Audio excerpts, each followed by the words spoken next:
deal, as you know. And then I'm supposed to tell you by law where the exits are, locate the 2 nearest exits in case of an emergency.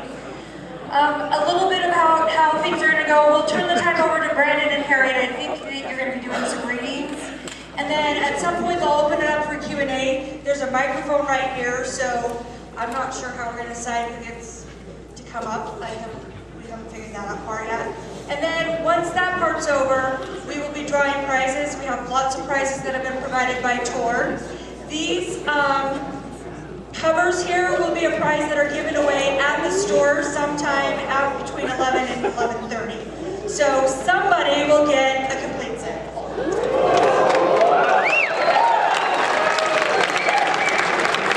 And then we have some just in this particular book that are bigger, so. Anything else you want to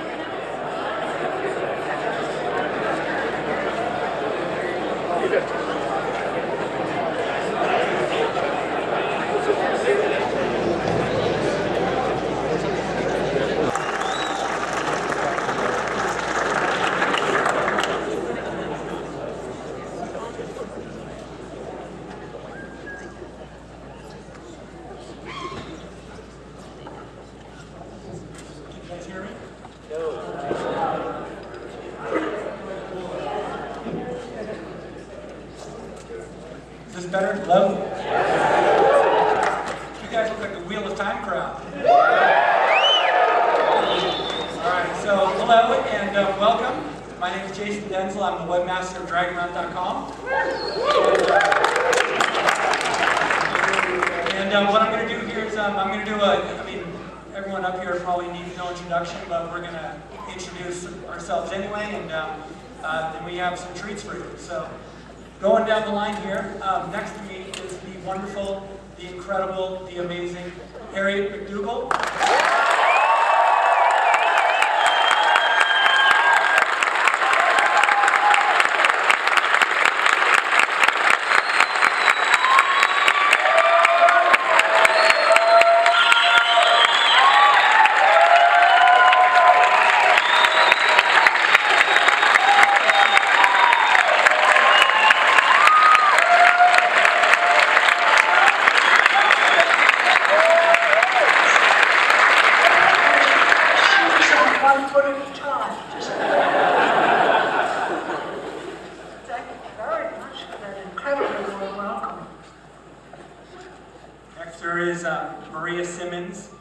Harriet's executive assistant, and probably the person who knows the wheel time better than any of you.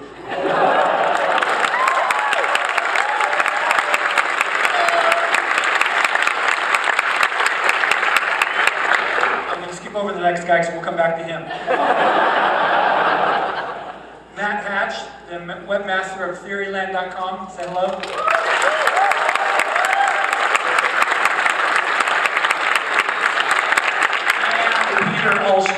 Brandon's assistant, and also someone who knows these books inside and out.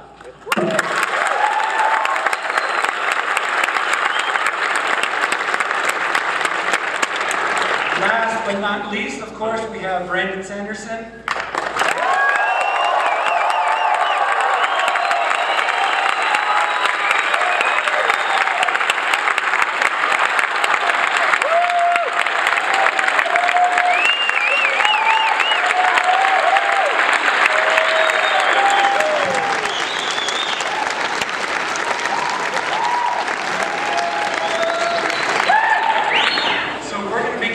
With something very special for you.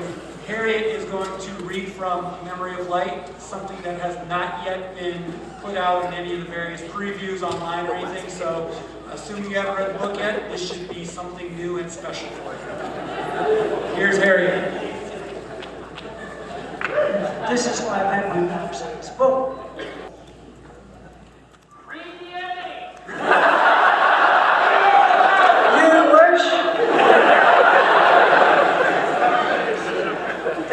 Chapter 9.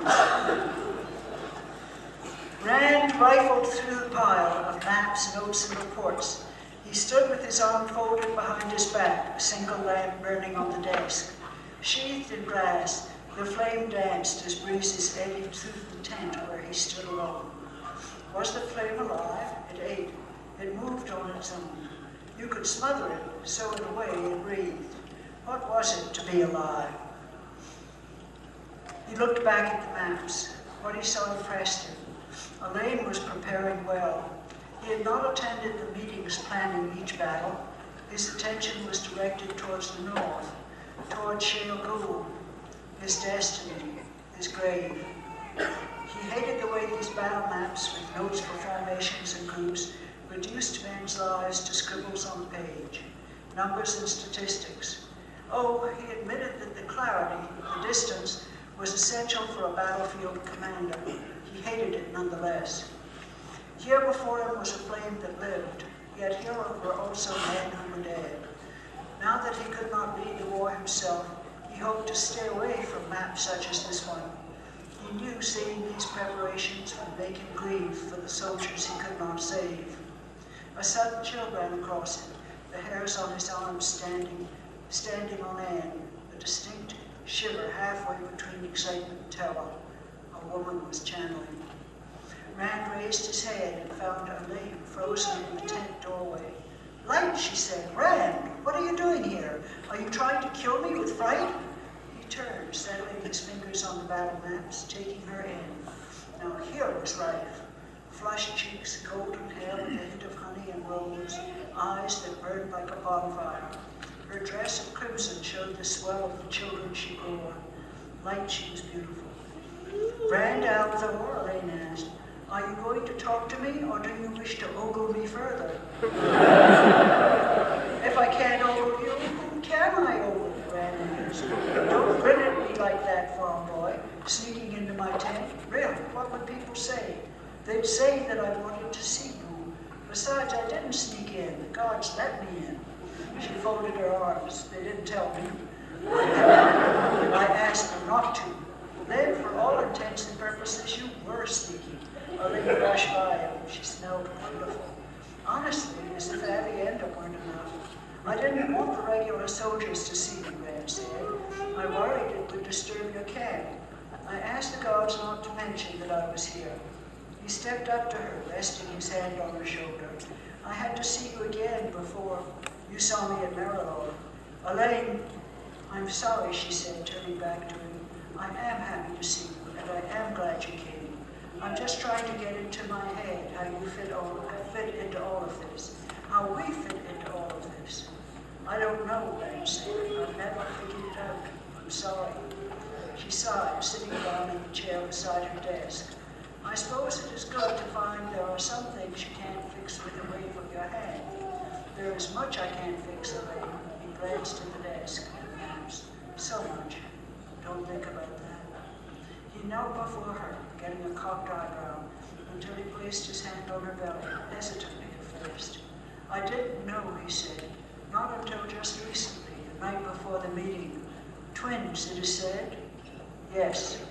"So Dan will be a grandfather," Rand said, "and I will be..."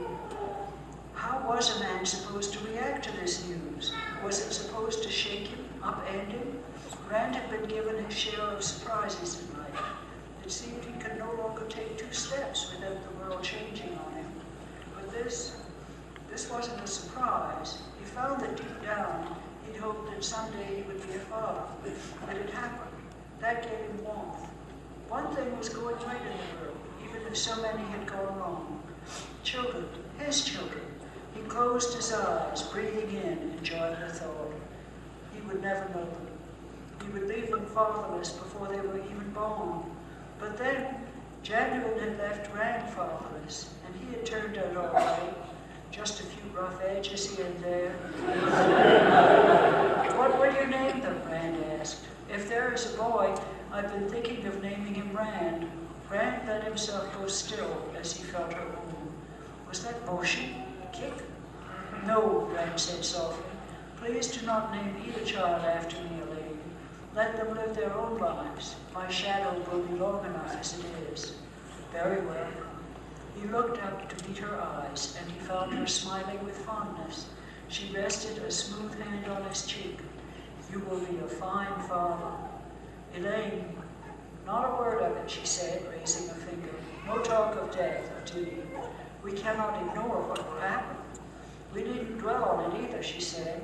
I taught you so much about being a monarch, Ren. I seem to have forgotten one lesson. It is all right to plan for the worst possibilities, but you must not bask in them. You must not fixate on them. A queen must have hope before all else. I do hope, Rand said. I hope for the world, for you, for everyone who must fight. That does not change the fact that I have accepted my own death. Enough, she said. No more talk of this. Tonight I will have a quiet dinner with the man I love.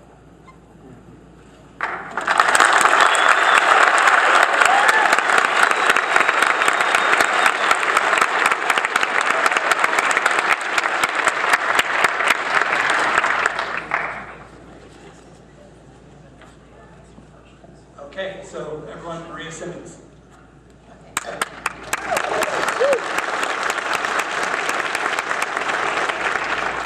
wanted to tell y'all a little about Waygate Foundation. When you get your book, on the back flap, there's a list of websites, Dragon Mount, Furyland, a few others. Waygate's a new one. Waygate is a nonprofit that has started to bring together authors and fans of science fiction and fantasy in global charitable efforts. Harriet is on the board, Brandon is on the board, I'm on the board, Wilson Brooms is on the board, Jason is on the advisory council. We're trying to put together a significant effort to raise money for good charities throughout the world. And right now, Waygate is running a campaign. They're trying to raise $10,000 to benefit Waygate and World Builders. And if they raise $10,000, they will reveal a peek at the encyclopedia, which will be forthcoming from us. I selected the material, and I tried to make it really good. Waygate is starting an encyclopedia question and answer with me and Alan and herself, and they are collecting questions on their Facebook pages starting this evening. So if you check out Waygate, and you can find them there, and if you have any questions about the encyclopedia, you can ask them there, and they will be picking and choosing, the questions that are really good, or that the most people have, and we will do our best to answer them while we're working on the encyclopedia, because that's already underway. Thanks.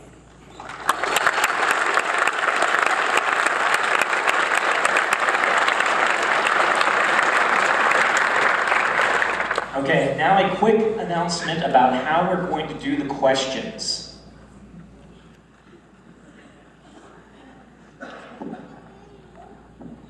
Doesn't stretch very.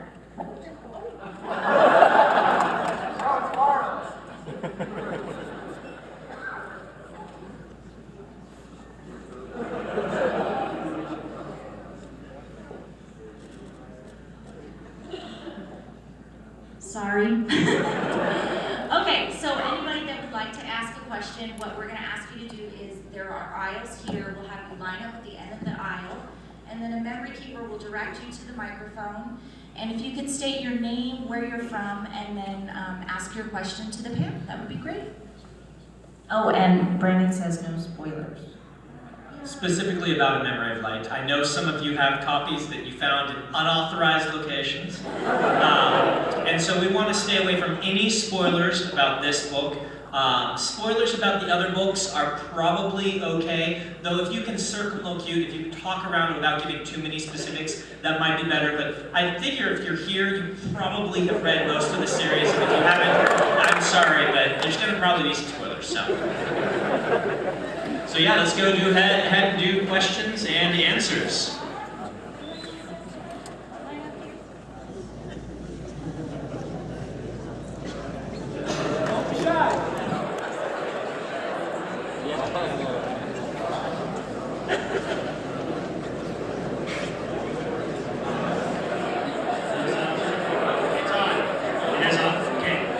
My name is Kevin Butler. My wife Diana is back here, and I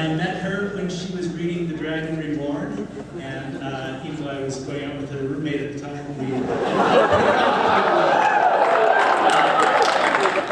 I was wondering if, now that you've had a break from writing Wheel of Time for a while, if you're going to consider the Outriggers novels. We'd love to hear more about Matt. I think I'm the villain who should answer this. And I understand. There will not be Outrigger novels. Robert Jordan left a total of 2 sentences about the Outrigger novels. He had expressed horror of people sharecropping in his universe, and this would have been such a thing. And I figured my darling husband would come back and do terrible things to me. So there won't be any Outriggers. And it's a pity. It would have been fun to see Shower. The Chun-Chun, excuse me.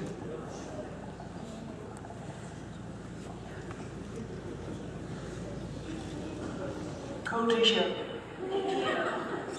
Hi, my name is Alyssa Snedeker. I'm from Colorado Springs. I have been reading the series for about 10 years now, longer. My question is to Brandon. There is a notable difference between you and Robert Jordan's writing. I was wondering what the biggest influence that you had on the books, like what were your main thoughts that you added on top of Robert Jordan's? I usually shy away from saying too much about this because we prefer that when you read the books, you not spend a lot of time trying to figure out what was me and what was Robert Jordan. It's safe to say that at any given point in the book, you will find my influence and his influence. That said, I've said before, the epilogue of this book, and significant chunks of the last little part as well, but specifically the epilogue, was written by him before he passed away, so you do know that.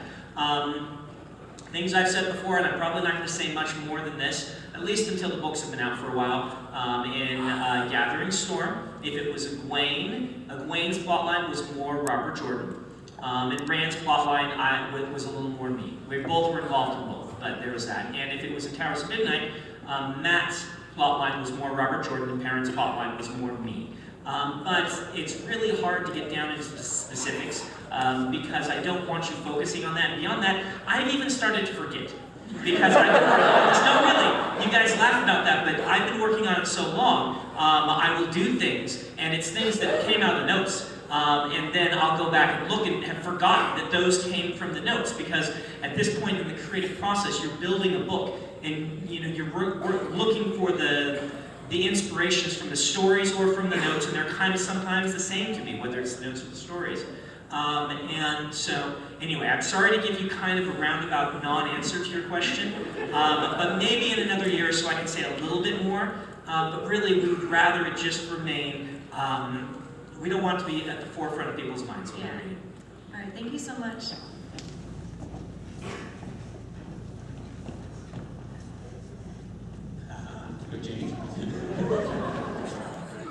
Hi, my name is Justin Ellis. Read several of your novels.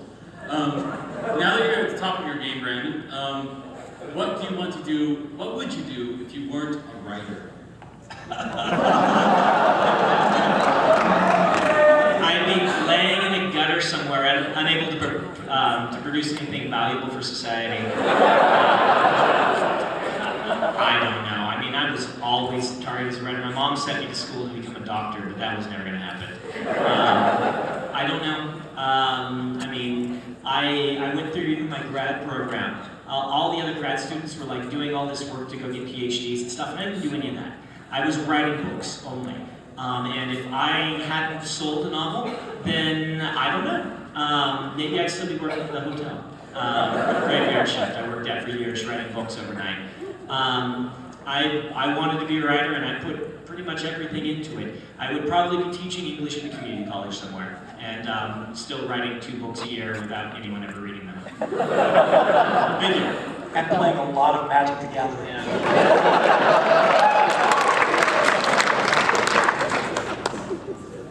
My name is Anthony Gould. I've been reading the series quite a bit. I've read 1 to 13 10 times. So, and I actually planned to read Memory Light 10 times in a row before I read any other book.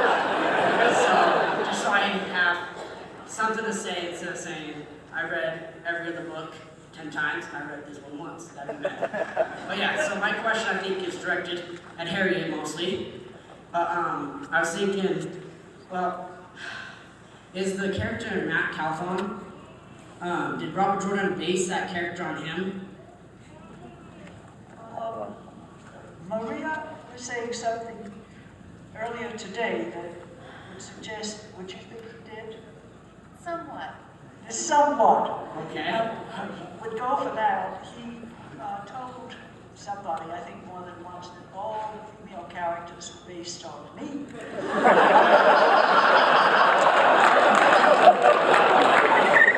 the same way, I think perhaps he based all the male characters on him, including Pat and Fane in the book.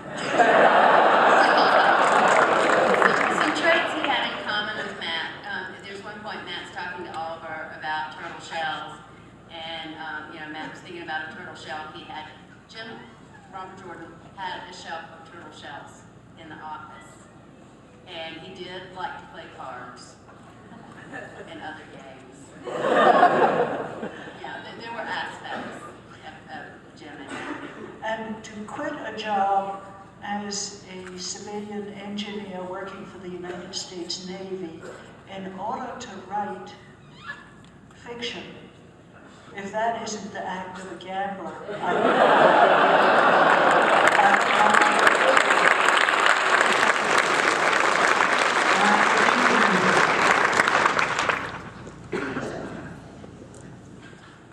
Hello, I'm Brian Hill from near Seattle, Washington.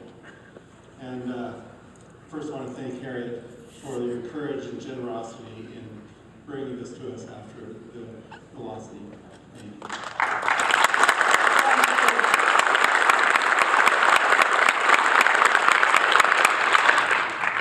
Thank you for wanting it. Two things. If circumstances had been different, would Robert Jordan and Brandon Sanderson get along and would they be friends? and second, with this, now that it's all written, as he looks down, is he proud? And what would his thoughts be tonight? Oh, I think he'd be proud. I think he'd be proud. And I do think he and Brandon would have gotten along.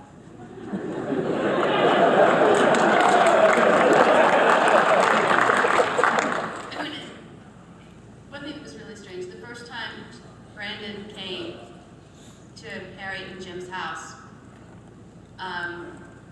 when Jim was still alive on Fridays, we would order out from a restaurant and sit down and talk and everything. And so Brandon came, we ordered from one of the same restaurants. He ordered what Jim ordered without any hints or anything. He sat in Jim's seat. It was kind of like, wow. It felt like it was meant to be. Thank you. Harriet tells a story, at least on the Gathering Storm, where someone asked a question like that, and she said, back then you said, she thought he was probably up there and looking down and saying, "Who is that kid?" And then kind of nod his head and say, "Yeah, it turned out all right." I think he's definitely saying that now. My name is Drew McCaffrey. I'm from Fort Collins, Colorado. I've been an absolutely huge fan of the series for 11 years now, and I just recently graduated as a creative writing major, and I'm a writer because of the Wheel of Time. My question is a debate that I've had with my cousin and a couple of my friends for a while now. Is it possible for a channeler to be tied to the Horn Valley?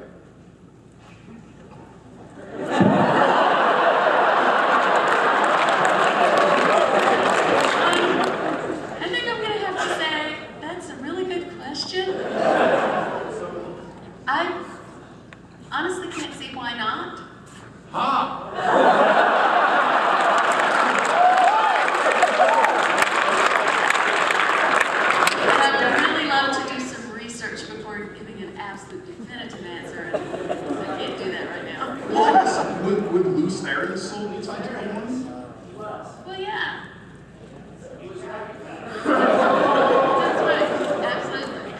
recognized, but was he tied to the horn? Do we have confirmation of that happening? Or did they just know him? Say, he's trying to trick us into saying things. Maria saying she'll have to look it up and post it. Agreed. Well, thank you very much, all of you, for being here tonight. And, yeah.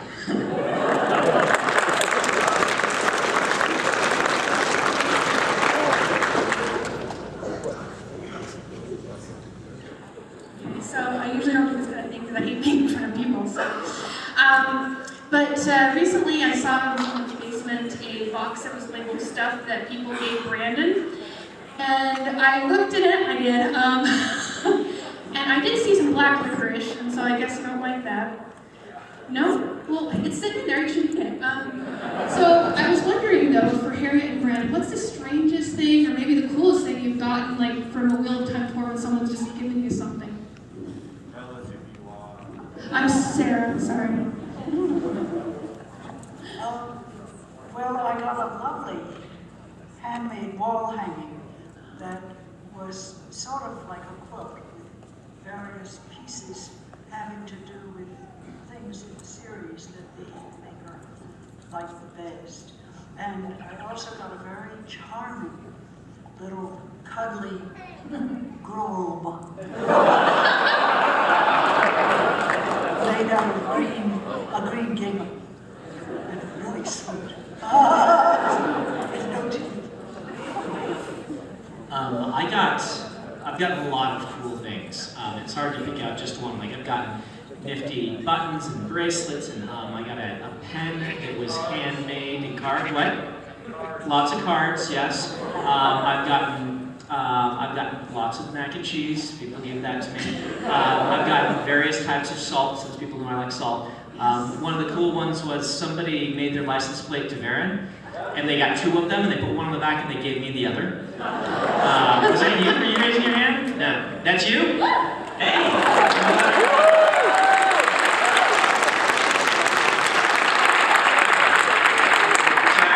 License plate. It's not from Utah though, so I can't put it in my car. But yeah. Where's it from? It's like, it is Utah plate? Oh, okay, so I could stick it on. I can't stick it on my car. It's licensed to you. I can park next to it, that's right. Well, I get parked and that ticket and it goes to you, right? That's how that works. Thanks.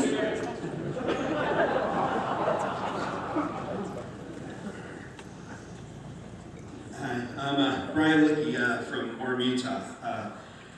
2 questions, and I hope I'm not encroaching on Waygate with this one, but in regards to the encyclopedia.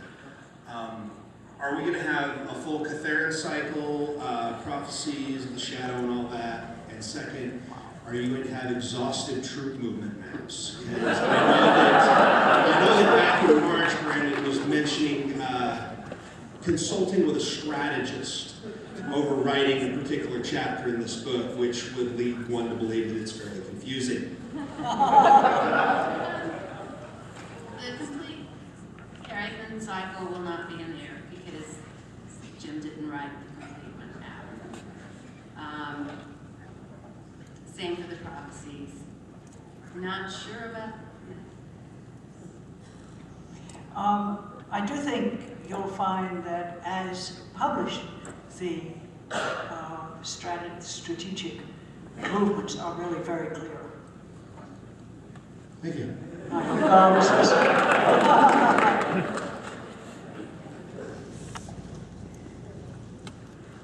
Hello, my name is Bridget Reed. I'm from Kearns, Utah. And I just wanted to say that I started reading the series when I was 13. I was in 8th grade. And so I've been reading it over about 14 years. And it's the best series I've ever read. And I'm so thankful to you, Harriet, for being willing to give it over to Brandon so that he can finish it for us. And I actually have a question from Maria. And this is a question that I asked Brandon in November and he didn't know the answer to.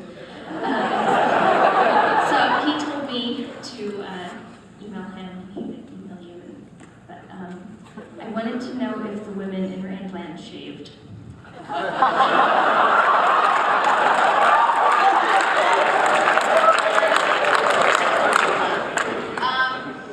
not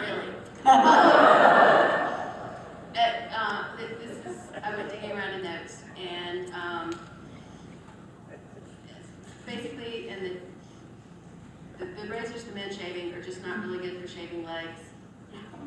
So it would be dangerous. And also, I mean, we see how they brush their teeth in the Wheel of Time, and we see men shaving and a lot of things. And I think if they did, at some point, Jim would have had a woman with her leg outstretched shaving. So I am reasonably certain that they did not. Thank you very much. In the thousands of years since the breaking, there's been a certain amount of blessed evolution. So women no longer have hair on their legs.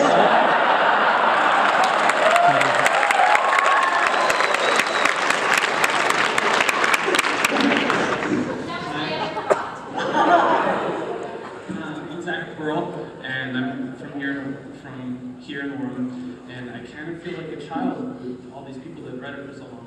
I'm pretty new to the series, just a couple of years, but I love it just as much.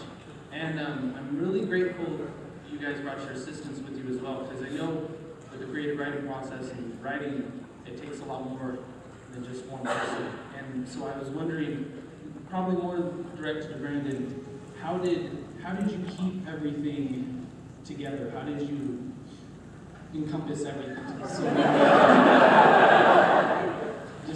just a little idea. I just wanted to know a little bit of how you kept everything. It's interesting. I am somewhat absent-minded in a lot of things in my life, but I don't forget stories. Stories stay in my head. Perhaps that's why I forget everything else.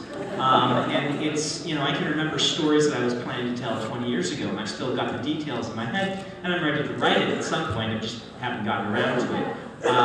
That said, a lot of the minutia, you know, isn't part of the soul of the story to me. It's very important, but it isn't part of the soul of the story, and that sort of thing I do need to keep track of.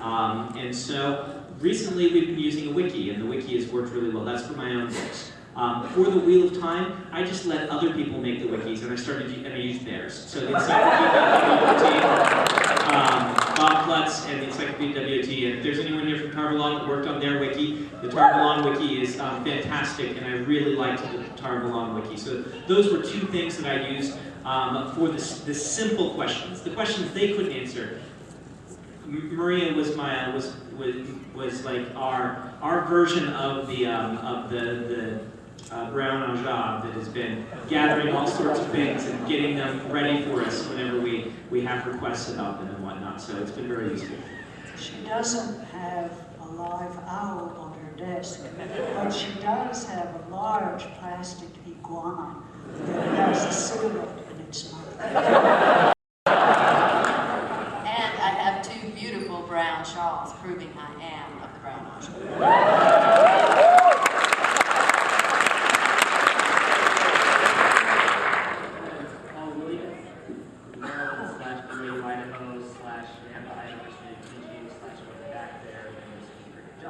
Anyways, I got two questions.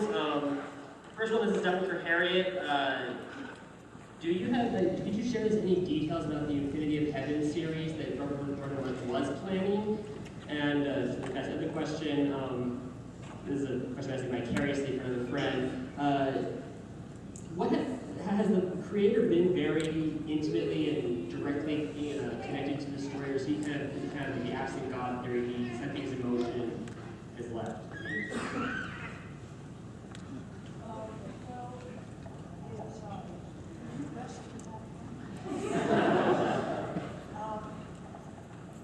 The Infinity of Heaven series was, well, having been an editor for so many years, I'm really bad at coming up with these little sound bites, but that's a way of saying I'm really good at it, and that it was a fantasy shogun, that people are shipwrecked on the shore of a country they really have never heard of before, that's a lot like Japan, or Shanchan if you like, but not Shanchan. The big difference is they come from something more like Belgium, as I always thought of it. What did you think? Anyway, kind of as a North European country. And the difference, the two cultures have diametrically opposed views of magic, if you like, how it's used. In one, its war revolves around magic. It's the major weapon, like the nuclear bomb. And in the other, what? It's the other way around, that the government uses magic, but it is never even considered as a weapon. Am I remembering right? I'm just drawing a blank. I really Yeah, there's very little about it. There was enough for Tom Doherty to give him a big fat contract. But that had to be rolled over into these last books. He never got beyond a very brief outline. But that's, so that's about as much as I can tell you, except I think it's a young man who's shipwrecked, and he is then in much the position of the hero in Chauvin, having to learn a very stratified foreign culture from the ground up. And then the question of the role of the creator, by which you mean God, not the writer. Yes. As you know, he said, he didn't believe writers. He said, I work to a certain point and then the characters take it over. He said, I don't believe that for a minute. But actually, what he said was, I am an Old Testament God. And my fist is in the middle of my characters' lives. But the way he envisions the light in these books is that they have a very immediate sense of the Creator, which is, they don't need churches, because he's right there for them. Not that they don't believe, they believe so deeply that they live their lives in a sense of God and the Creator. And I guess the question was more so, has the creator been intimately connected to Rand's journey? Like, did the creator purposely set Rand up to be the dragon reborn in some way? Or is it more so just the pattern of doing its own thing? I think only in the sense that the creator is perceived by the characters as being pretty intimately involved in all their lives. Thank you. Nice job.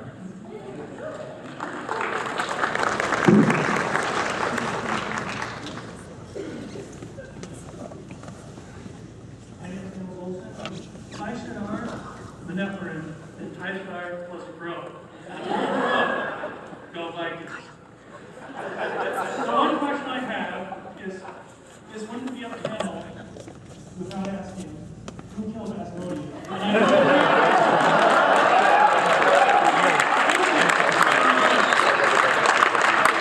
For those who missed it, it's in the glossary of Towers of Midnight.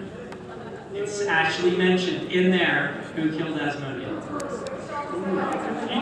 Towers of Midnight, last book. It came out last year, 2 years ago. So, you got your answer, you just have to go find it in there. It's there. Let me give a little explanation on that, so you guys who haven't heard the story. I know many of you have. When I first went to Charleston, this was 2007 in December. I had signed the contracts not knowing how much was written of the book or what was even available, because this is how it had to go. I had to sign all the NDAs and things before I could see. So I flew out there and picked up the material, so to speak, the material we call the notes and everything. I got in very late because it's flying to Charleston from Salt Lake is you got to connect to Atlanta and things. I get in late, and we walk in, Harriet picks me up from the airport, brings me in, and it was a bean soup you had made or something like that. You're like, would you like some food? I know you've been flying a long time. And I said, no, I'd like the ending, please, thank you. So she laughed and got me the materials and handed them to me in a stack, and I went in to the room, the sitting room, and I sat down to read them, and on the very top was a Post-it note. On top of a page of fan information, like it printed off from the internet, a fan theory, and all it said is, "This is right." And the fan theory was about who killed Asmodeus. And that's all we had, was a, this is correct. Maybe they have more, maybe Maria has more, but all I knew was, this is correct. I didn't know the how the why or anything of this person, why they did this. And so when it came time to put it in the books, I kind of almost jokingly said we should put it in the glossary because we don't know, so we'll just put it in for fans in the same way we got it, which is just a post-it note. We'll stick it in the book like a post-it note in the glossary, and that's because we don't have the full story. And so we went ahead and did that, and then when I was writing the book, I actually worked it into the text, and Harriet wrote back and said, no, I like this glossary thing, it's going in the glossary. I cut it out of the text and left it in the glossary, and the idea is you get to feel like we felt, because I didn't know anything more than this is it. So I gave it to you as transparently as possible, so you can have the same feeling of confusion that I had. See, Waygate from my basic character. It's times like this that it's nice to be short, to worry about the microphone. I'm Ben Leveridge, I'm from here in Ormond, Provo. And my question is probably mostly for Maria. And so we have seen several examples in the books recently about things being healed but we didn't think could be healed. Severing, madness. We've also seen in the past that there are links that a person can have physically to the Dark One. Asmodean had a link to the Dark One which allowed him to funnel off some of the madness and ran severed that. So my question is along those lines, can a similar kind of thing happen to one who has been forcibly turned to the shadow with a circle of Murderal and channelers? Can that be severed or healed, turning them back to the light? Or to their, whatever their normal state of mind would be?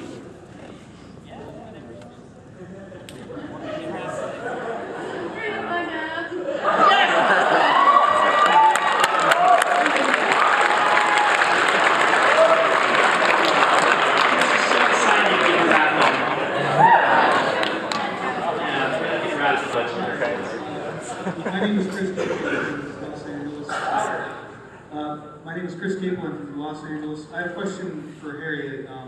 It's from me and from my really good friend Andrew, who is without a doubt the biggest Wheel of Time fan in this room. We're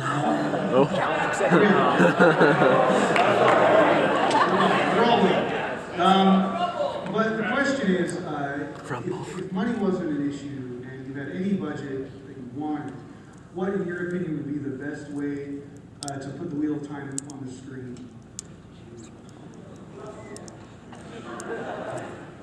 Well, I think that it's so big and so rich that its most wonderful appearance on film would be as a television series.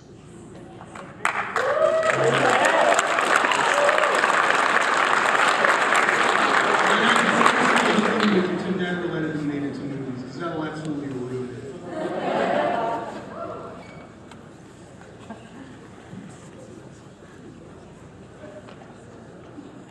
Hello, my name is Jeremy Wonders from Las Vegas, Nevada.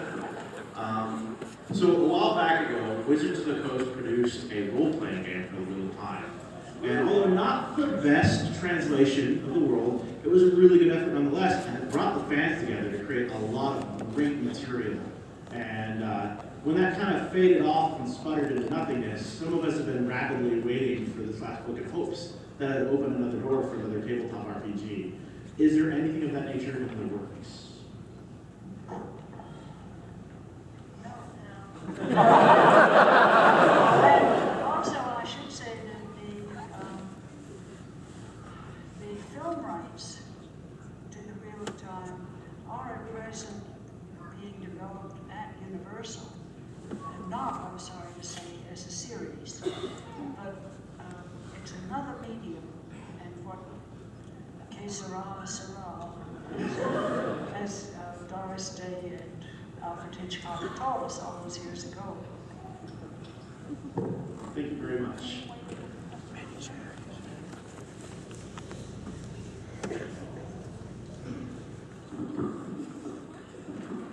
Hey, what's Stefan? I'm from American Fork, locally. And I had a really good question, but I looked it up on the internet before I came, and it was answered both indirectly and so I came up with something else.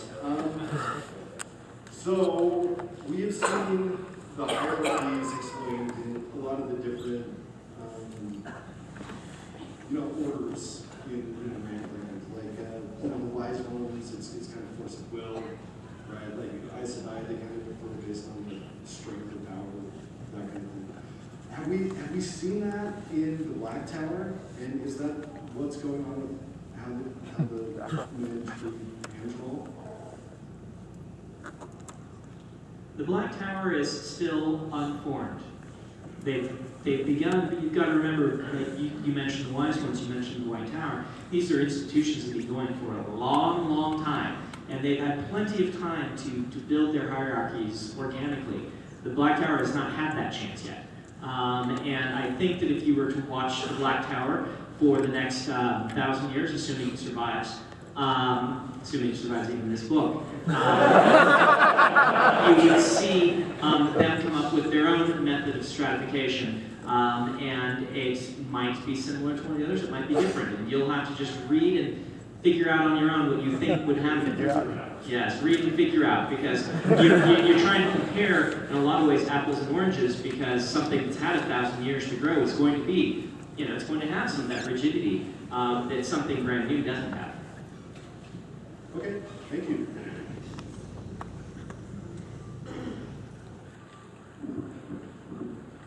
My name is Derek. I'm from Provo, Utah. My question is for Harriet.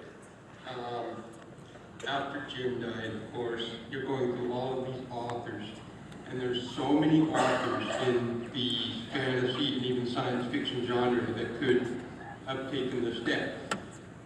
But was there an aha moment, or what was it that made you say to yourself, this guy is the one? The first thing that led me to Brandon was the very beautiful eulogy he wrote for Robert Jordan on his website. And I don't hang out on the net, because I figure I can either do that or have a productive life.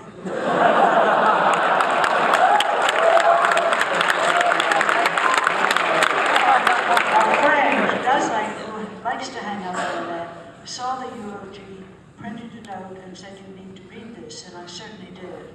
And I thought, this is the spirit that I very much want in the writer who will finish the series.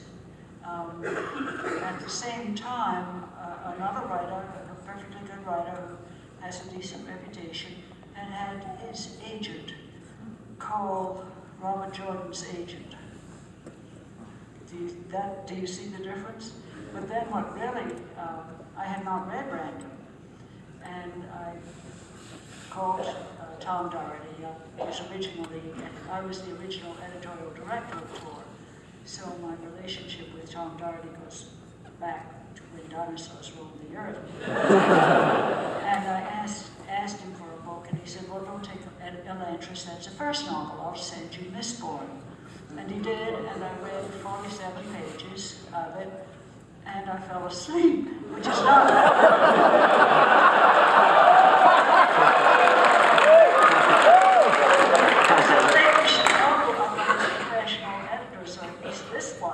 I cannot go to sleep while the story's in trouble. When I have to keep reading until I see that the story is in good hands. So, and I was also exhausted. So, anyway, I woke up, and the story, the planning, the situation, even what they were eating, it was all clear, and I said, yeah, he can do it. And Tom Doherty said, well, don't you think you should read the whole book? It's an important decision. And I said it would be very important if I were hiring him to write a Brandon Sanderson novel, but I'm hiring him to write a Robert Jordan, and he can do it.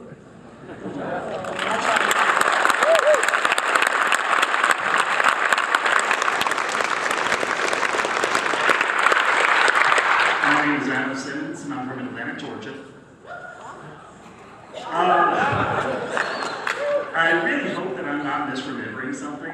I was trying to look it up on my Kindle, and I couldn't find it, so please, God, let me not be wrong.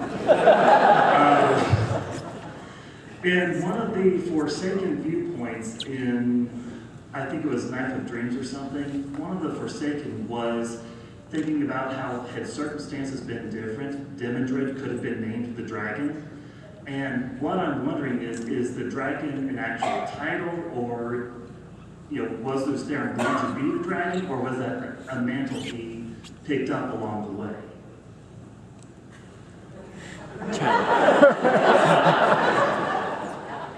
I can say some things on this, but it's going to be more, it may not be the exact answers you want. I can say things that have been said. For instance, you can look at things like Logain and how false dragons were being brought up out of the pattern until Rand. And at that moment, everything collapsed. Until it was really when Rand channeled for the first time, am I correct? That everything sort of collapsed. There's some parallels in there. When he what? Wait, no, he was waiting for Calendar. Yeah, you're right. Yeah, no. Okay, so this guy, okay. And until Rand took up the mantle, yeah, that's it. And so it's when Rand, and so you could look at that and make the argument, wait a minute, until that moment, until Rand stepped up and was willing to be the dragon, the pattern was searching for one, and things like that. And you can interpret that a lot of different ways. And you could probably make an argument, Theoryland could make an argument for both sides on that.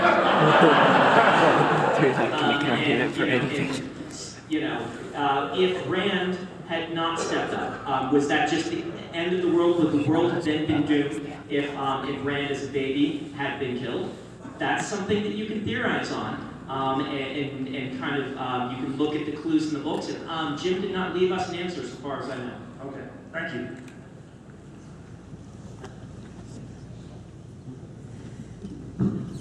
I'm Michael Chagry from Ponochello, Idaho. Thank you for the books. They're amazing. Thank Norma Jordan for the books. I like them so much I actually named my second child Perrin.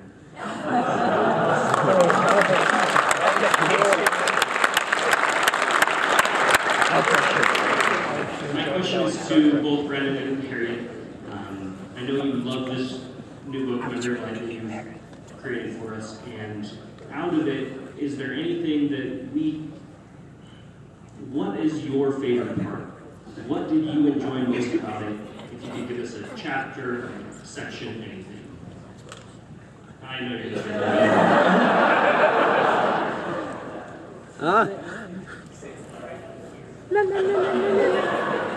Another reading. There's a 200-page chapter in this book.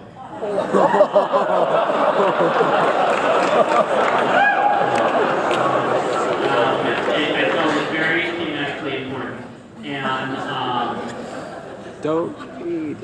My favorite part is right at the end of that chapter and the beginning of the next chapter. And the next chapter is actually very short.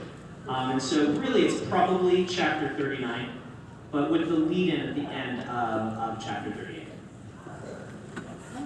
And 37 to 38? Okay, 37 to 38. Peter knows these things better than I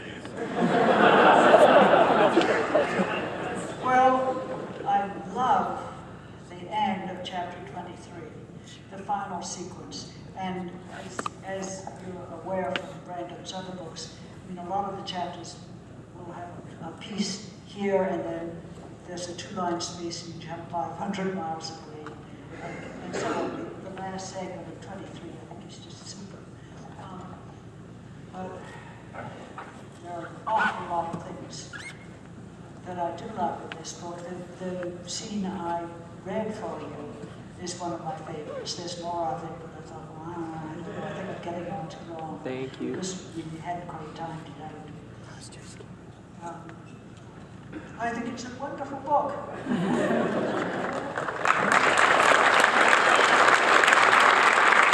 I know that the question wasn't directed up here to me, but I think I definitely need to say that, without being cliche, the ending, the epilogue, was far and away everything I could have hoped it was, and it was my favorite part of the book. It was just, I can't wait for all of you to eventually read it and hopefully have the same kind of reaction that I did. It's pretty awesome. I can talk a little bit more about that because I told you the Asmodean story, but next under that sheet was this, were the scenes that Robert Jordan had written for the book. And so that included sections from the prologue, which got split into various pieces in the various prologues of the 3 novels.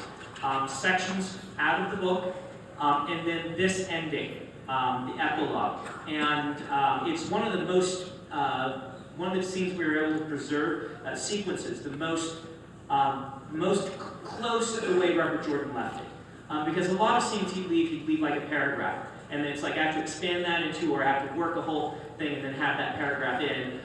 There's a famous scene, for instance, with Varin in Gathering Storm, where he left, you know, the kind of what you would imagine as the important parts, but it's only the important parts, and then it doesn't have a lead-in or an exit to the scene. And so, you know, I had to write up and then lead into what he'd written and then lead out of it, and that sort of stuff.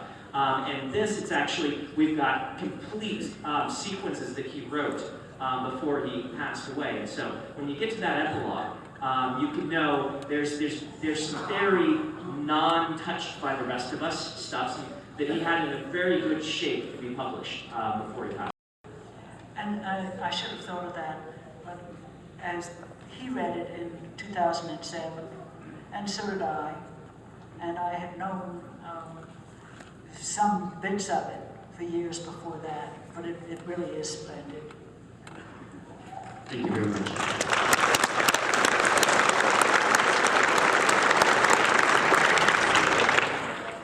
Lance Hislop from Lloyd, Utah. This is for you, Brandon. In his book, Maphead, your former roommate and Jeopardy champion said that he liked having you as a roommate because you made him look good for the ladies. Would you like to defend yourself?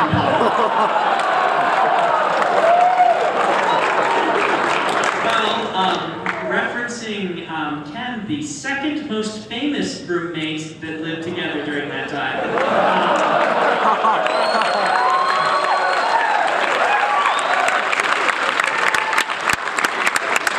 I would have to say that I didn't take any liberties in my books to take public pot shots at him because I'm more secure than that.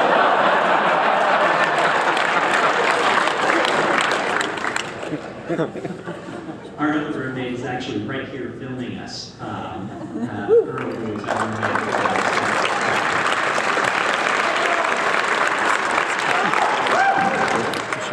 My name is Kevin Bauer from Orem, Utah. My question is mostly directed at Harriet, but also anybody else on the panel who wants to jump in here.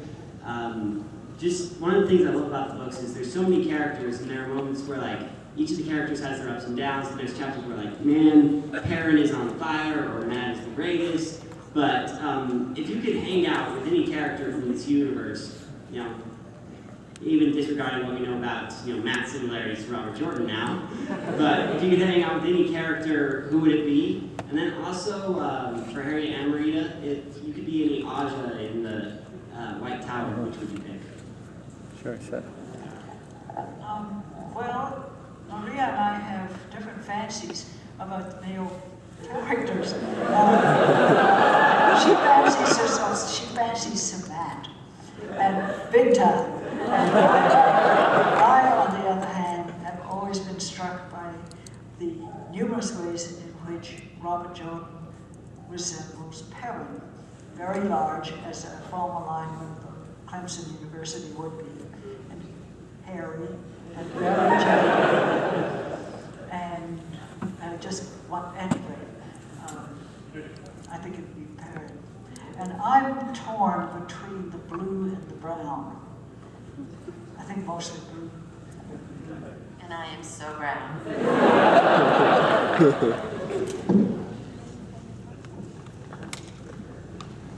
Actually, on one of these last book tours, Brandon looked at this thing I'm wearing around my neck because this is a nice, non-losable thing to add some color. He said, oh, looking at the stripes, orange, my favorite Aja.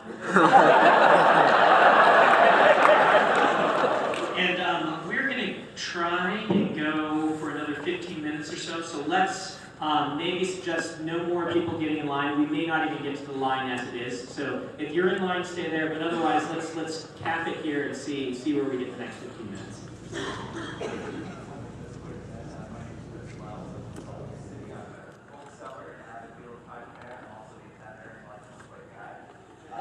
My question is for Brandon. I've started writing now, and I don't listen to music when I write. I was just curious, what is your ritual for when you write? Do you write music? Do you write big titles? I'll repeat the question. It looks like the microphone got turned off. Am I correct on that? He asked what my ritual is for writing. Do I listen to music? And I usually have to listen to music. For some reason, I don't like the silence. I like something going. And so I generate Pandora stations based around different moods, and I'll turn them on for different sequences and different scenes.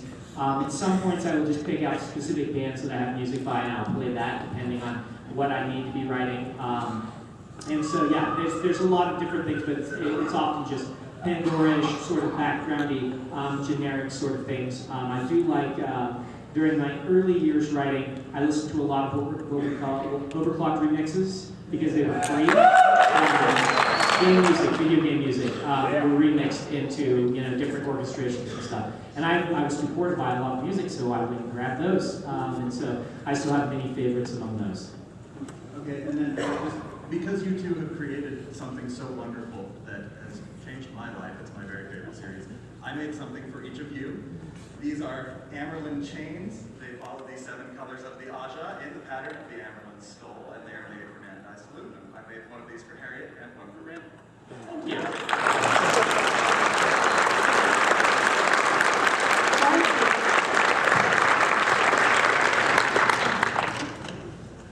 My name is Sarah Willoughby, and I'm here. I actually started going to this high school about the time the books came out.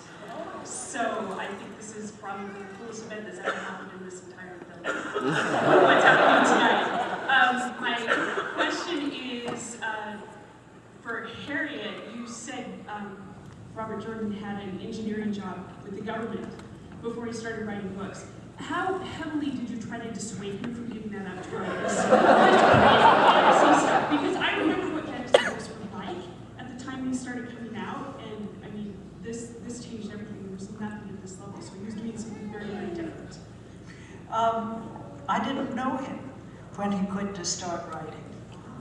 I met him, I guess, a year or possibly 2 after he had stopped, and gave him the second contract he had been offered. The first was a contract given to him by Doll Books, the little skinny ones with the yellow spine, and then the contract came with this nice long letter from Donald Walheim, the publisher, and he wrote back he'd been taking a course in business law at the College of Charleston, and said, I'm so glad to have your offer, but could I have a little more than 5% of the movie rights? And or something like that, and Walheim wrote back a 1-line letter, in view of your contract attitude, I withdraw my offer. He was an optimist, and that rather bad, and chose to remember that on his first submission he'd got an offer, rather than the son of a gun withdrew the offer, and I would therefore be discouraged. So I gave him what was the contract for his first published book, which was a historical novel called The Foul of Blood. Yep. And then Doherty wanted somebody to write a Conan novel after Three Fowls, and distribution was drying up on the 3rd book.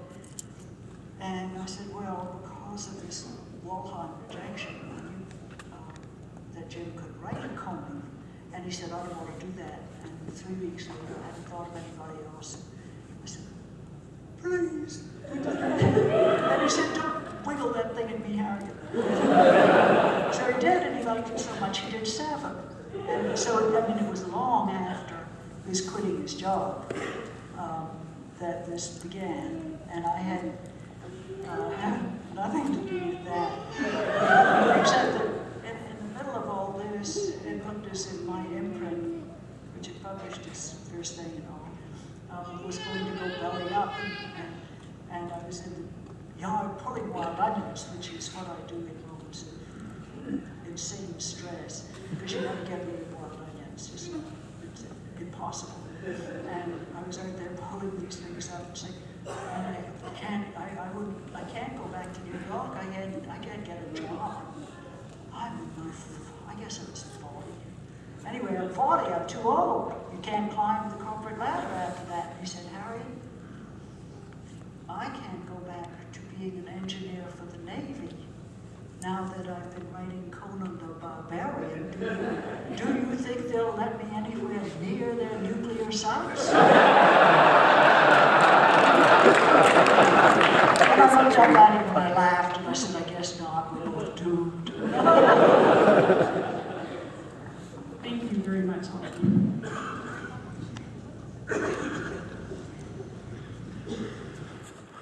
My name's Jeremy Griffin. I'm from Roy, Utah as well. But I had the world in 1991, so I've been reading them for a very, very long time. So thank you so much. By the way, Brandon, Alcatraz, fantastic. If you guys haven't read any of them, rarely does a book make me laugh out loud. All the time. Harriet, did Mr. Jordan have enough clout to be able to push his last book through to make it one novel? He said 2,000 pages. I don't care if that's what it is. It's called Cookie. I've done that because of his history. Well, the problem is that it wasn't clout. It was pushing up against the laws of physics. There are limits to the size a round book can be without sort of falling apart the minute you open it. And then you're up against the shelf space in bookstores. So, Real quick too, please don't sell the rights to a computer game for it. It's going to be as bad as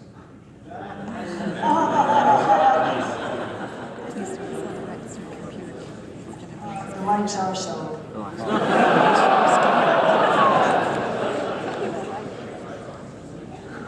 Hey, I'm Aaron from West Jordan. I started reading the series in middle school and discovered Brandon in high school. I enjoyed when I heard he was taking over.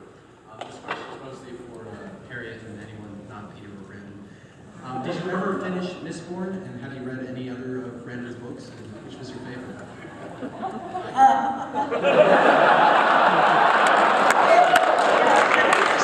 I'd guessed Headed on the Way of Kings, which is a super book.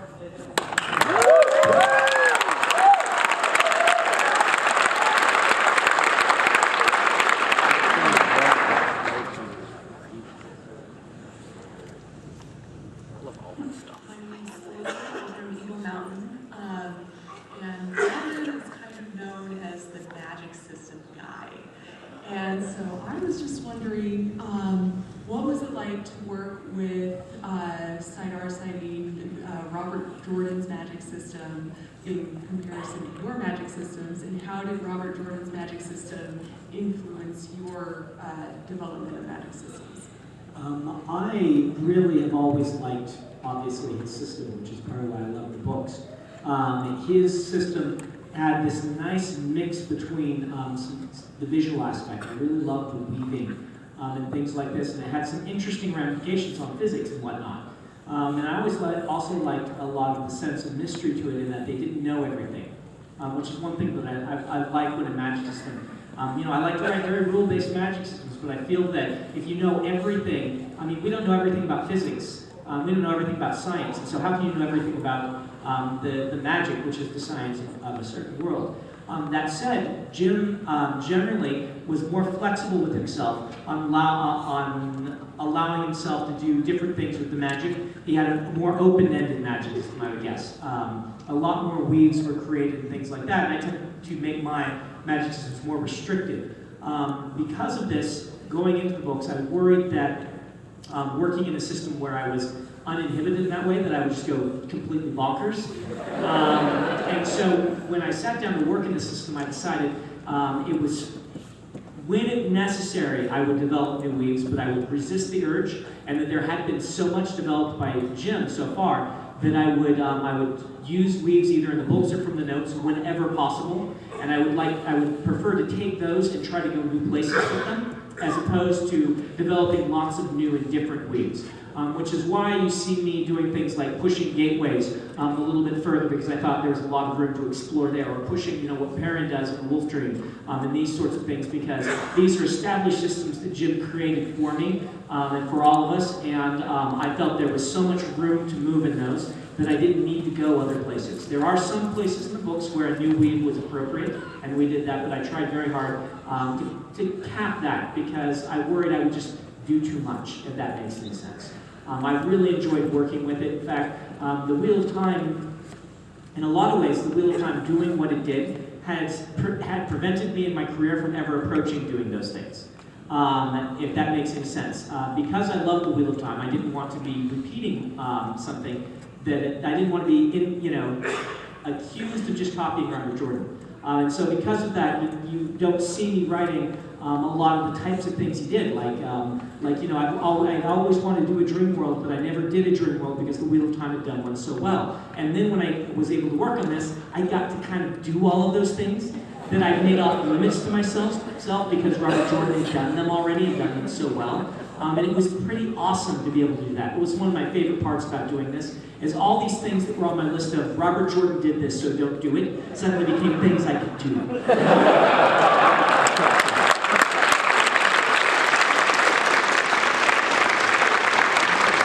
Follow-up to that, I think that instead of just being the magic system guy, I think that Brandon has earned the right to be the good, quality, compelling character guy. So.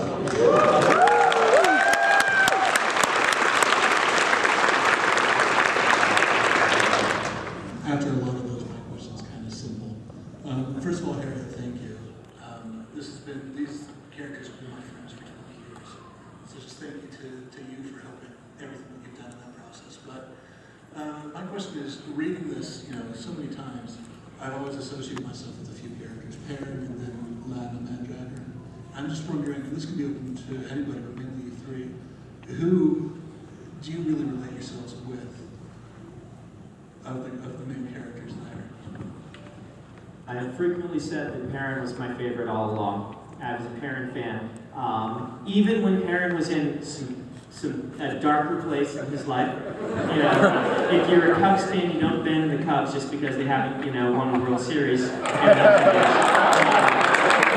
And when you're a Perrin fan, you don't abandon Perrin just because he's struggling in his life with some important questions. Now, it's been Perrin. Even though Matt stole the show in later books, I was still a Perrin, yeah. And I guess I love them all.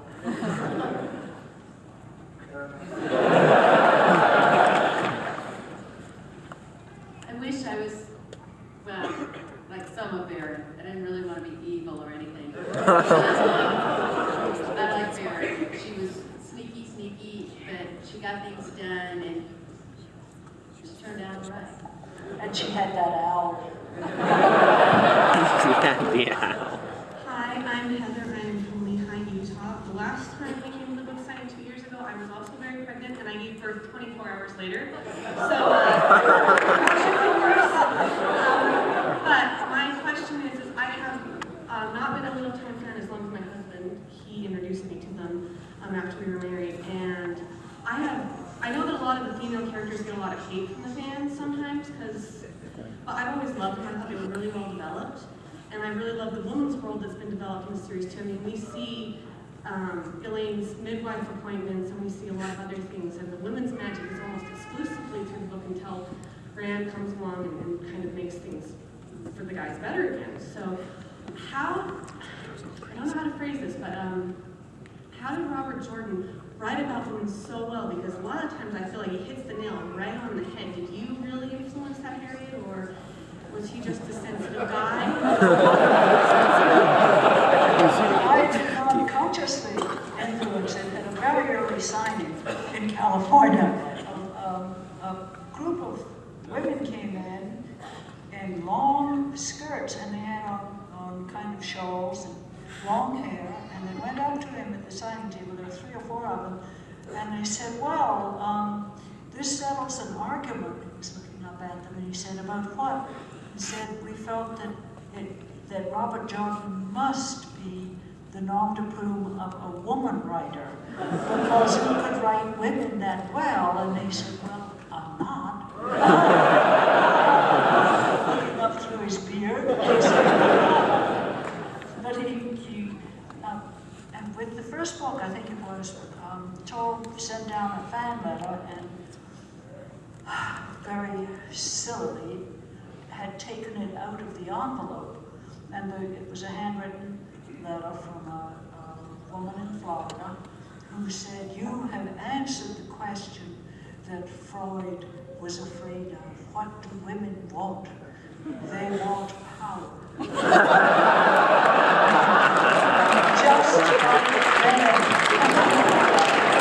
And I think maybe that's what makes women so good. Thank you. Good luck, and I hope you get home safely this time. Yes, last question, guys. Sorry. I'm local. I'm fairly new to the series. My question is primarily for Jason, but it's open to anybody. I believe you've had this question before, but a few months ago, there were a few articles on Tor.com as a kind of recap of the series as a whole. The last one was, what are titles for hypothetical real-time musical numbers? And I was wondering if you had anything to add to that, or if anyone else had anything to add to that. I'm going to pass that along. They tried to drag some answers out of me for that, and I passed on. I'm going to stick to film, so there you go.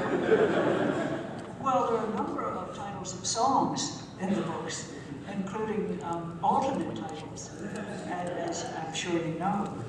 And you could write your own, well, for fan purposes, the risky versions and the nice versions. Always a lot of the wind that shakes the world.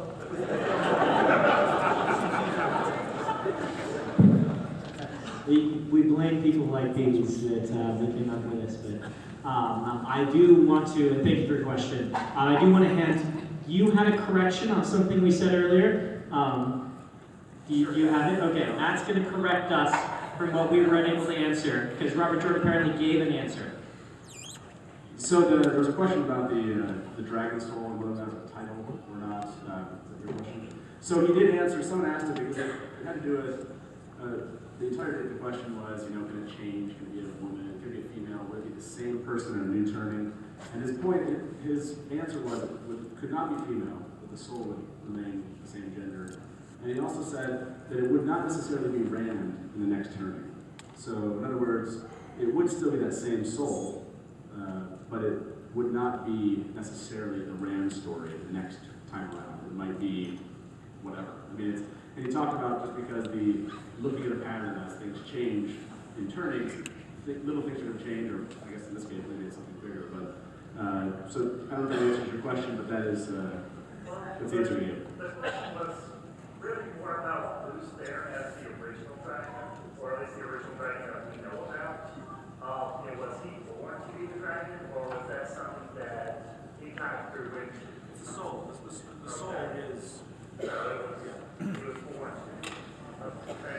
So we are going to come to an ending here, but before we do, we have giveaways.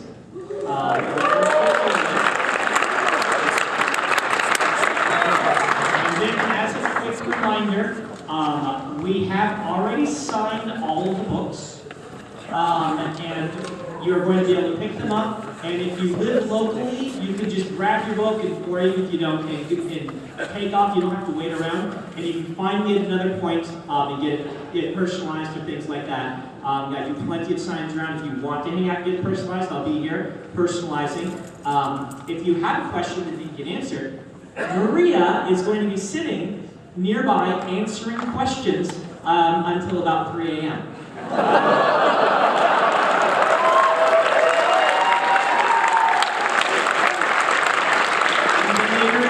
The more sketchy the answers may become, we're not sure. We are going to let Harriet go back to the hotel and get some rest. I'm playing the Giza card. But I do want to even personally give Harriet a thank you for coming out here for this.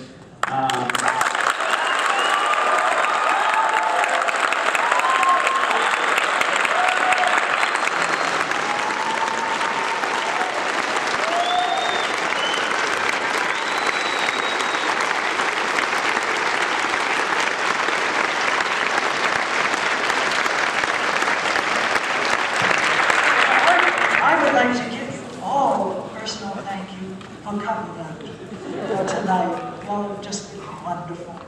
And thank you very much. All right, and we're going to do the giveaways, and after that we'll be going. But Harriet, do you want to go off and get the car and get going, or do you want to wait for the giveaways? Okay, we're going to do the giveaways right now, and then we'll close that set. I don't know how they're doing this at all. This is okay, here's another announcement. Despite the wisdom of Brandon and his people wanting people to prepay for their book, we only have about 140 that have not been paid for already. So, if you are desperate to get one, you should probably head over to the bookstore now. If you paid online, came into the store, called from the phone, you're golden. Okay.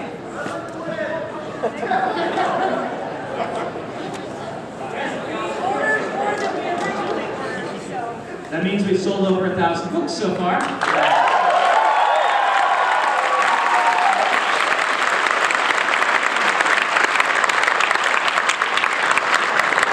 Okay, giveaways. Who's doing these? Come on up. Christy, let's do them. All right. Oh, what? Okay. Okay, Jason and Matt. So I guess we're going to do this, and there. Some random raffles. Oh, we might have trivia questions. Oh, wow. Okay. So, wait, why don't we hold up what we're giving away? Do they get to come up and choose? Or they get to come up and choose? So let's say what the prizes are, and let's array them so people know what they want to choose. So, among our options are these lovely Wheel of Time, those playing cards? Playing cards. What's that?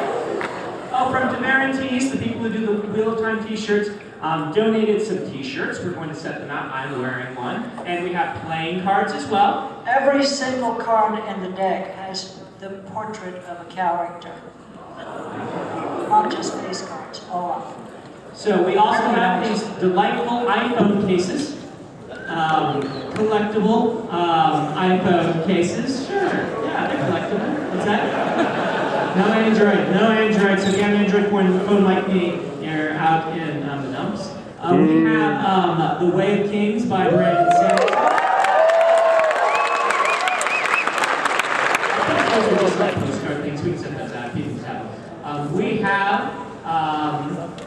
a Wheel of Time backpack.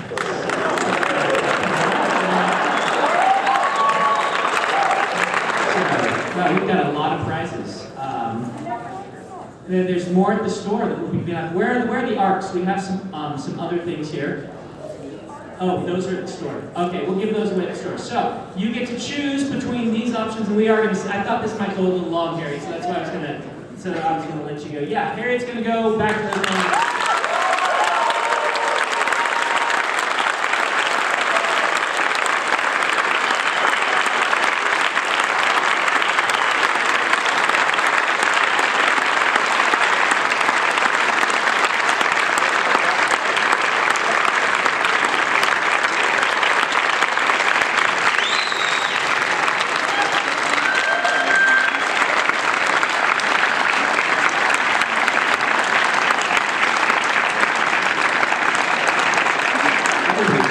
Bumper stickers, and I think this right here is just a postcard thing for my new book from Tor, my children's book, my teen book. I say children's. In the industry, we've heard anything 18 and younger is children's, but I need to remember not to talk that way because the 17-year-olds don't like being called that. So the arithmetist, they've got little postcards for it, and I think you can just have one of those. I don't think you have to win a prize. I feel like grabbing something about my new teen book. So we are going to draw out names, I believe. Over here. Okay. All right. Peter, you're going to draw out the first name, and we've got a lot of things to give away, so we're just going to do like 10 of these in a row real fast. Okay. So, first person is Sadie Lyman. Come on up. Carol Dickley. Come on up. Dustin Olis. Come on up. Danny Banks. Sean Goodell. Sean Chan. Shannon Peck. Karen Merrill. Luke DeProst. Mike Hayden. Oh yeah. And Wayne Olson. So those are the first winners. Yay!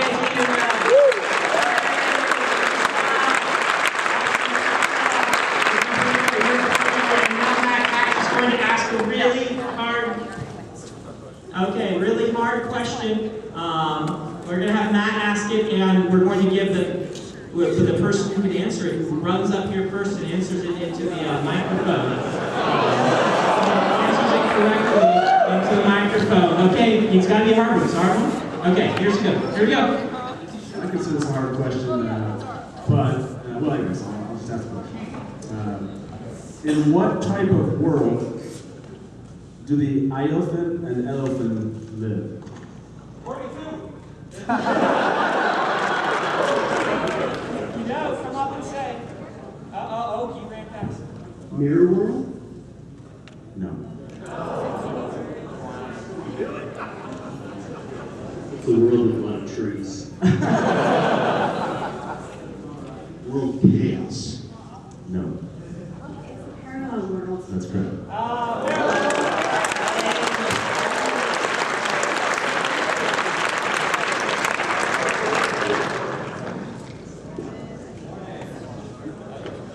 All right, let's draw out another. We got a ton of these things to give out still, right? So let's do. Okay, we're gonna have you guys and Maria come up with a question too. We're gonna draw out 5 more names here. So, Kalei Holler, K-A-L-E-I. Is that Kalei? Yes. Okay. And Jesse M-I-S-N-E-R Meisner. Jesse Meisner. And Bill Austin. And Andrew Whitaker. And Ashley B-U-R-D-G-E, Burge. There you are. Yay, you guys won stuff.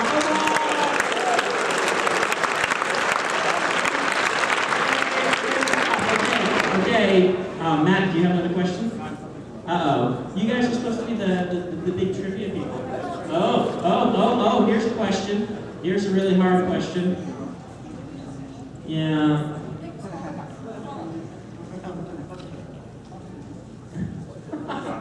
That's a dumb question. Man, that's how many geese were crossing the road when... Okay, all right, I will ask it. All right, fine. Let's go for the geese one. This is stupid. How many geese were crossing the village green of Emmons Field the first time Rand and Tam visit in Eye of the World? 3.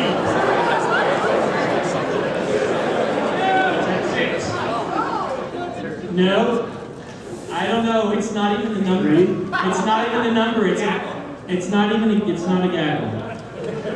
That sounds close, but that's not what he actually said. What's that? No, there is a definition of the number on here. Nobody's got it. Oh, somebody has it. Somebody's gonna be able to answer. Ooh, are you going to be able to answer? Will you? Something like a double handful, isn't it? Wow! Holy cow! Did you look this up? Did you know that? Did you know that? Did you look it up? You just knew it? Your friend knew it? Okay, pick a prize for your friend too. A double handful. These are, that's, I told you that was a dumb question. You told me to ask it anyway. All right, let's try out another random name here. We got stuff to give away, or are we done? We got stuff, okay. So, Viral, V-Y-R-L, Kenner. All right, Viral. Is it Viral? Burl. Adam Simmons. There you go. And, yes, Christina Lambert. Okay.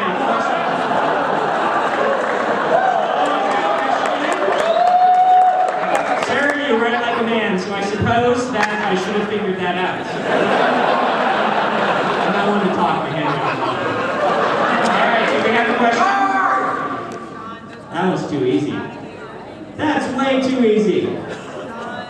Oh, Maria's got one. Who took over as the head of the Blue Aja's Eyes and Ears after Swan Shanche was raised to the Emerald Sea?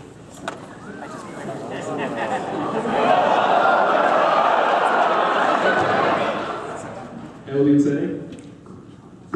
Okay. I got asked this question in a trivia competition. I could not remember her first name, but I remember her last name was Stonebridge, and I got it. I got credit. So you got the first name, I got credit for the last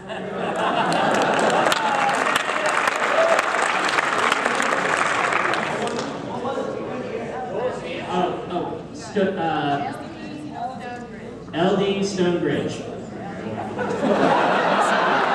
is fine. All right, Matt has one? No, okay. What was the question you got asked on the trivia thing that you couldn't answer that one time? Now you know. Who was raised to Keeper of the Chronicles, replacing Guitarro Moroso under Tamara Ospania? Good luck.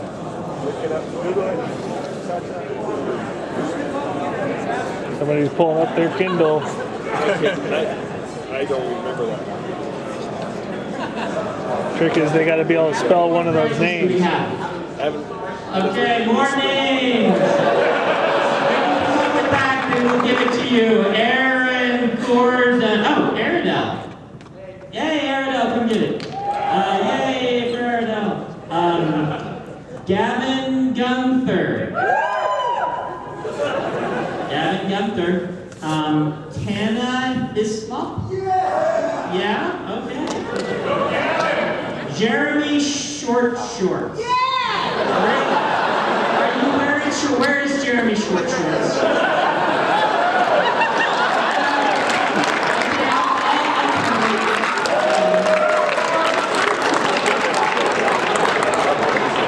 Robert Burya? I don't really care how long this takes, because I'm here till midnight and then beyond, so I just kill the time. Scott and Whaley. Okay, come get your stuff. Scott Wallace. Hey! Yay! Amy Wright.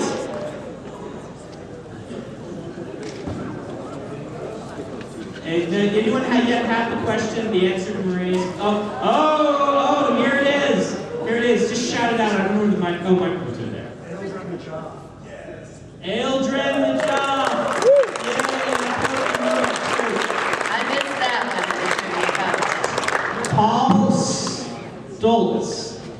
Paul Stoltz. Okay. Matthew Fred. Wow, F-R-E-D. Fredrickson, probably. Yeah, that's probably okay. Okay. I'll give you that one. All right. But I don't have time to think your trivia question. I'm running the mic. I'll come up with something. We can do some meta stuff. We can say, what was the day and year that the Eye of the World was originally published? Ooh. Day and year Eye of the World was originally published.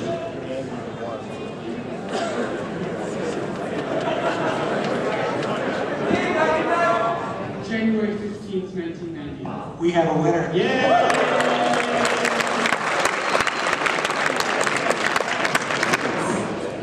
Apparently he's got 4G.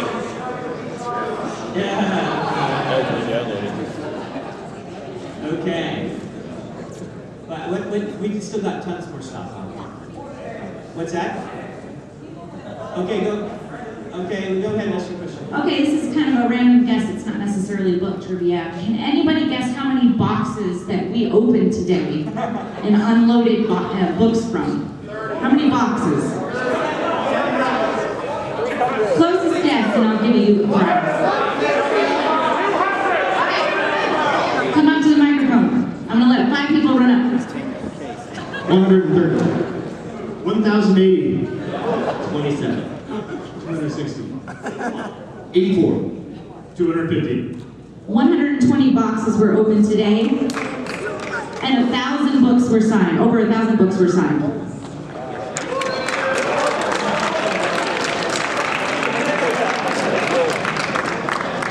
Pre-signing all the books we found is a very useful way to make these things go more easily for everyone since it starts at midnight. How many non-iPhone cases do we have left of gifts? We have about 9 books. About 9 books? Lots and lots of bumper stickers. Lots and lots of bumper stickers. So what we're going to do is we're going to go to a books around, then anyone who has an iPhone can come get an iPhone case. Not right now, not right now, we're going to wait. We're going to draw names. What's that? These will. They're iPhone 4. They might fit other models. Josh, do you have an iPhone 4? What do you have? Where's Josh? What iPhone is yours? 4 and 4S. Okay. So we're going to do this a little bit longer, and then we'll let people come up and just rifle through things. Darcy Walt. Yay, Darcy. What? Huh? Wait. Wait, Darcy, wait. Jason Johnson. And somebody's texting me.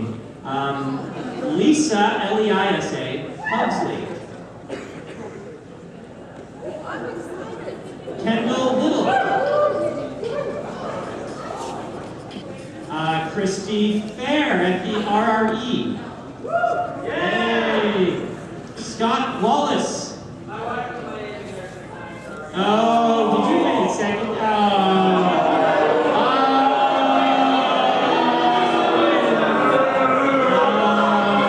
Well, he slipped out in the cold, so we'll give him a bye. Braun Edwards. Cameron Mott. Mark Stenquist. That guy again? No, I'm just kidding. Sean Jackson. James Bigger and Diane Thompson.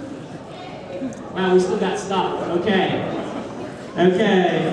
You guys probably get bored of this, but Scott Ashton. You took 2 of the things, I'll say, Scott, and so you obviously stole a chance from someone else. Tyler Morwood. You have a fancy sounding name.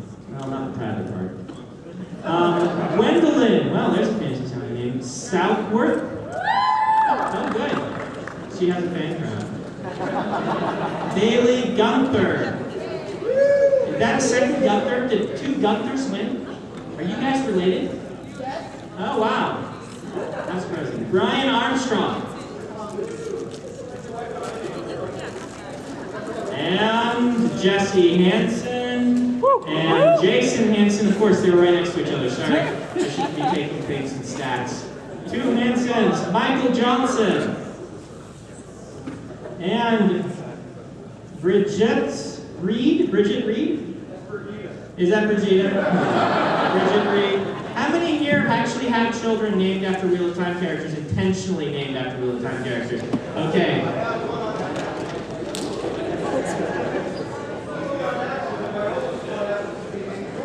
Okay, if you've got a child named after a Wheel of Time character, come up and steal something.